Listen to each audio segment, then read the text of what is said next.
বন্ধুরা welcome back to my channel. আমি সেতু দক্ষিণ কোরিয়া থেকে। তো বন্ধুরা আজকে আমি দেখাবো আমি যে অ্যাপার্টমেন্টে থাকি অ্যাপার্টমেন্টটি কেমন, অ্যাপার্টমেন্টে কয়টি রুম আছে, অ্যাপার্টমেন্টে কি কি সুযোগ সুবিধা কি কি অসুবিধা আছে সবকিছু আপনাদের দেখাবো। তো ভিডিওটি আপনারা শেষ অবধি দেখবেন, আশা করি আপনাদের অনেক ভালো লাগবে। এটা হলো আমাদের দুজনের রুম, আমরা দুজনে এই রুমেই থাকি। আমার রুমটা এখনো ভালোভাবে গুছানো হয়নি, যেহেতু আমি কোরিয়াতে 5 মাস হলো আসছি, সংসারটা এখনো সেভাবে গুছিয়ে পারিনি। তো আস্তে আস্তে সবকিছু গুছিয়ে নিব। আমাদের হলো নিচতলার রুম। এই রুমটা সবসময় আপনার ঠান্ডা থাকে। কোরিয়াতে যেহেতু এখন গরমকাল, তাও আপনার রুমটা সবসময় ঠান্ডা থাকে। এসি কখনোই চালানো লাগে না। ঠান্ডাতে আমার একটু প্রবলেম হয়। এটা হলো আর একটা রুম। এই রুমে আমার হাজবেন্ড যখন নাইট করে তখন ঘুমায় দিনে, এজন্য আমি জ্বালানাতে আপনার পলিথিন লাগিয়ে দিয়েছি, কারণ জ্বালানা দিয়ে রোদ আসে, ও ঘুমাইতে পারে না। এটা হচ্ছে আমার ঠাকুর ঘর। এই রুমটা অনেক বড়।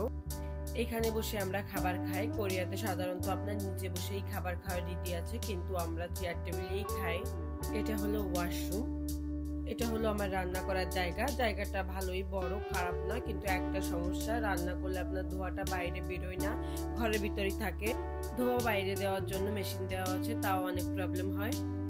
বাসার ভিতর আমি প্যাকেটে করে একটি গোলাপ গাছ লাগিয়েছিলাম, দেখেন কত সুন্দর হয়েছে। আর তরমুজের বিচি 3টে আমি লাগিয়েছিলাম, 3টে থেকে চারা হয়েছে। এইটা হলো আমার ব্যালকানি, দেখেন ব্যালকানি দিয়ে আপনার সামনের ভিউটা কত সুন্দর লাগে দেখতে।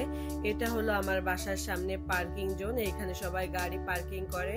আর এই পাশ দিয়ে আমার বাজার দেখা যাচ্ছে, ওইটা হলো আমার বাজার। দেখেন আমার বাসার সামনে কত সুন্দর লাগে। বিকাল বেলাতে আমি এই জায়গা বসে কফি খাই। ব্যালকানির এক পাশে আপনার ওয়াশিং মেশিন রাখা আছে। এটা হলো একটি ওয়ার্ড্রোব, তো এখানে আমি কাপড় রাখি না, এইটায় আপনার ব্যাগ জুতা রাখা আছে। অনেক বড় আপনার ওয়ার্ড্রোবটা। রুমে আমার আরেকটা ছোট ওয়ার্ড্রোব আছে, তো সেটাই আমি জামা কাপড় রাখি, এটাই আমি রাখি না।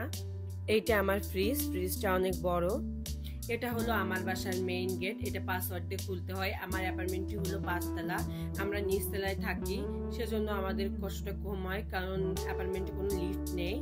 তো বন্ধুরা অন্য একটা ভিডিওতে আপনাদের জানাবো আমার এই রুমের ভাড়া কত এবং সবকিছু মিলাইয়ে আমার এই রুমের মাস গেলে কত টাকা ভাড়া দেওয়া লাগে, অন্য একটা ভিডিওতে আপনাদের জানাবো।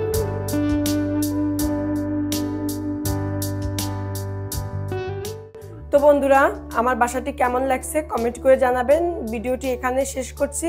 যদি ভিডিওটি ভালো লেগে থাকে একটি লাইক করবেন। দেখা হবে পরবর্তী ভিডিওতে। বাই।